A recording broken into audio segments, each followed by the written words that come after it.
खुलुमबाय बड'लेण्ड रादाब नायगिरि बयनिसिमबो फुंबिलिनि गोजोन हामलायथि बावहरबाय। दिनै 5 एप्रिल 2025 इं मायथाइनि सानसेनि फानजामुथियाव थानाय राशिफोरखौ फरायथिनो लाबाय। मेष राशि बायदि मोजां खाबु फैगोन, थांखियाव दावगानो हागोन, गाहाम सान।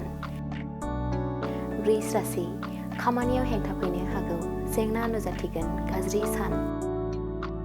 मिथुन राशि गोसो थोलायग्राफोरनि थाखाय मोजां सम, नखराव रंजाखांनायनि सम फैगोन, रंजा बाजाजों साना बारलांगोन। कर्कट राशि रां रुफा खहा जानो हागौ, आरजिखानाय धोना जोबस्रांगोन, दुखु दाहा सहायनांनो हागौ। सिंह राशि थांखियाव सहैनो हागोन, साननाय लुबैनाया जाफुंगोन, गोसोखौ गोजोन मोनगोन।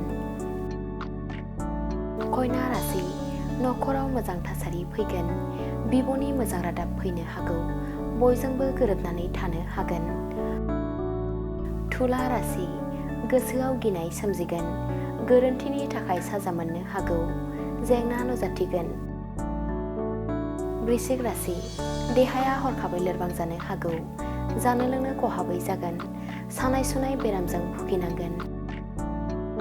धनु राशि गोजोन सान, मावनो लानाय खामानिया जाफुंगोन, गोसोखौ गोजोन मोनगोन। मकर राशि साननाय लुबैनाया जाफुंगोन, नाजानायनि फिथाइ मोनफुंनो हागोन, रंजा बाजा थानो हागोन। कुम्भ राशि गोजोन गैयै जागोन, नांलाय खमलायजों साना बारलांगोन, गाज्रि थासारि। मीन राशि गोसोआव गाज्रि सानस्रिया जायगा लागोन, गुबुननि मोजांखौ नायनो हायै जागोन, खैफोद फैनो हागौ। दिनैनि राशि फरायथिनाया एसेनोसै। बेजों लोगोसेनो दिनैनि साना बुहुमनि साफ्रोमबो सुबुंफोरनि थाखाय गाहाम जाथों बेखौ बड'लेण्ड रादाब नखरनि जानानै आरज गाबनाय थाबाय।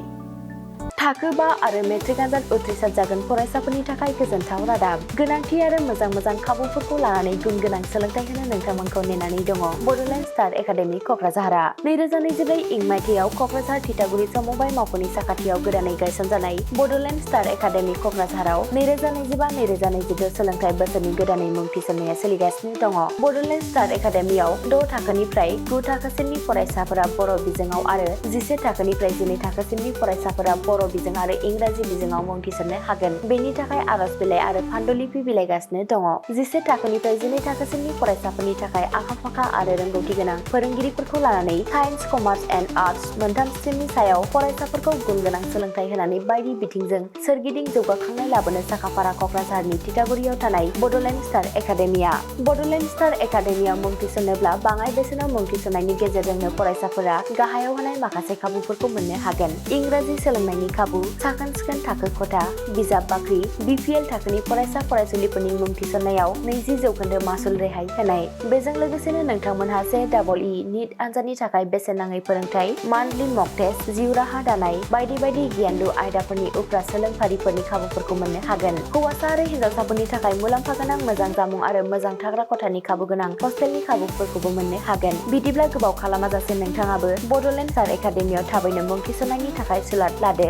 आबुङै मिथिनो थाखाय जानबुं अनजिमा 6000349997 एबा 7638008149 एबा 6003494371 आव फोनांजाब खालामदो।